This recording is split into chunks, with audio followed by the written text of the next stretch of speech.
우리의 신앙과 삶이 하나님에게 귀하다는 평가를 받았으면 좋겠습니다. 엘리사는 이방 지역인 수넴 지역을 지나갈 때마다 한 여인의 집에 들러서 음식 대접을 매번 받았습니다.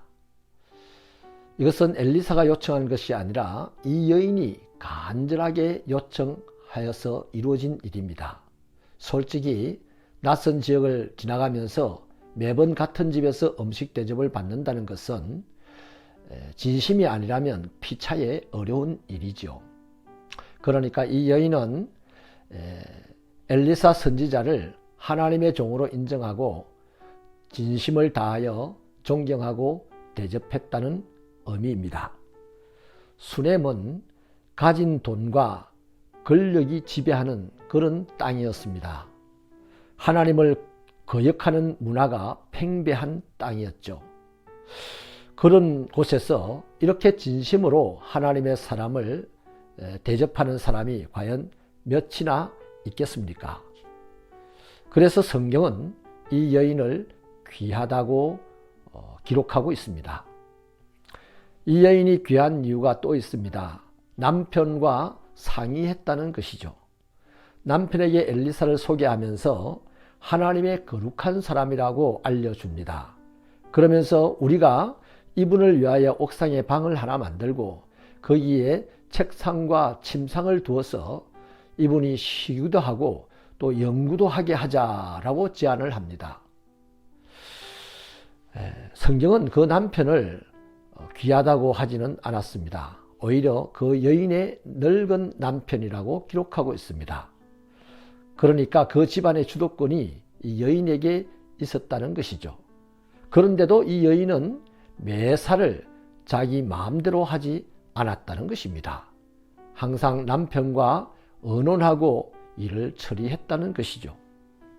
제 것을 제 마음대로 하지 않았다는 것입니다. 그래서 성경은 이 여인을 귀하다고 기록하고 있습니다. 이 여인이 귀한 이유가 한 가지 더 있습니다. 자기가 행한 선한 일에 대해서 그 어떤 대가도 바라지 않았다는 것입니다. 엘리사는 여인의 환대가 고마워서 원하는 것이 무엇이 있는지 물었습니다. 아마도 대가를 바라는 게 있어서 자기를 대접하는 줄 생각했기 때문이죠. 그러나 여인의 대답은 나는 내 백성 중에 있습니다 라고 합니다. 이 말은 자기 삶에 만족한다는 뜻입니다. 선지자를 대접해서 무슨 축복을 받으려고 한 것도 아니고 자기 남편을 고관으로 만들고 관직에 내보내려고 한 것도 아니라는 것이죠. 다만 그냥 거룩한 하나님의 사람을 성심껏 섬긴 것뿐이라는 말입니다. 전혀 바라는 것이 없었습니다. 실제로 이 여인에게는 아직 아들이 없었습니다. 그럼에도 불구하고 그것조차 말하지 않았죠. 오늘은 교회의 크기로 목사를 평가하는 시대입니다. 또 그렇게 대하는 시대입니다. 자신이 가진 힘의 크기로 사람을 대하는 시대입니다. 그만큼 교회와 성도의 질이 떨어졌다는 증거이죠. 다시 말하면 이 시대의 신앙이 싸구려 상품처럼 천박하게 변질되어 가고 있다는 것입니다. 이 여인은 하나님의 종에 대한 태도가 천박하거나 값싸지 않았습니다. 가진 것의 크기를 가지고 사람을 평가하지 않았습니다. 영적 지도자를 진심으로 존경하고 귀하게 여기며 섬겼습니다.